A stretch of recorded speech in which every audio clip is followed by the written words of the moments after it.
BJP ప్రజాప్రతినిధులు 24 గంటల రైతు హామీల సాధన దీక్ష కార్యక్రమాన్ని హైదరాబాద్లోని ఇందిరా పార్క్ వద్ద నిర్వహించారు. ఈ సందర్భంగా ఎంపీ అరవింద్ మాట్లాడుతూ అమెరికా, ఇజ్రాయెల్ దేశాలకు వెళ్లే అవసరం లేదని, సీఎం మన దేశ రైతులను ఆదుకుంటే అంతే చాలంటూ ఎద్దేవా చేశారు.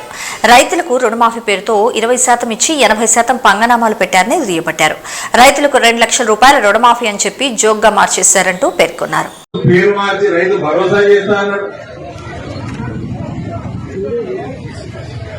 రైతులకి 2 లక్షల రుణమాఫీ అన్నాడు. ఇవాళ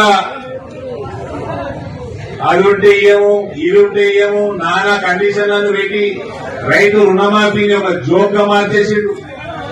కేవలం 25% రైతులకి రుణమాఫీ చేసి 80% రైతులకి పగనామం పెట్టింది.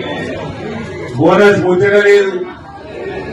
ఇవాళ అతి వర్షాలకు కానీ, ప్రకృతి వైపరీత్యాలకు కానీ నష్టపోయిన రైతులకి ఎటువంటి సహాయం లేదు. ఇన్సూరెన్స్, క్రాప్ ఇన్సూరెన్స్ లేదు.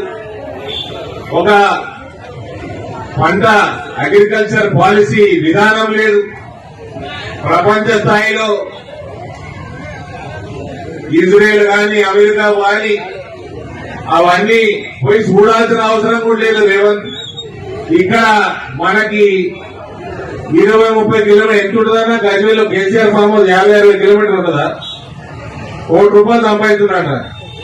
ఎకరానికి ₹1 కోటి సంపాదిస్తున్నాడ.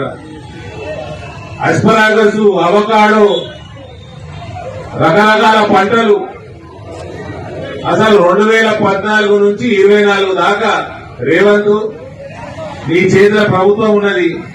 కేసీఆర్ ఎకరానికి ఎంత సంపాదిస్తున్నాడు? రైతులకి టూరిజం చేపియాల. కేసీఆర్ మొదటి విడత ముఖ్యమంత్రి ఉన్నప్పుడు మా అంకాపూర్కి పంపిస్తుండే రైతు డెలిగేషన్. ఇట్లా ఎట్లా చేస్తారు చూడు, అంకాపూర్ వాళ్ళు బ్రహ్మాండమైన వ్యవసాయం చేస్తారు. అది కాస్త ఇప్పుడు రేవంత్ నాకు ఒక సజెషన్, నా రిక్వెస్ట్, ఒక ఆల్ పార్టీ డెలిగేషన్, ఆఫీసర్లు, రైతు నాయకులు, రైతు కూలీలు వీళ్ళందరినీ కూడా అధ్యయనం చేయడానికి కేసీఆర్ ఫామ్ హౌస్ కి డెలిగేషన్లు పంపిద్దాం.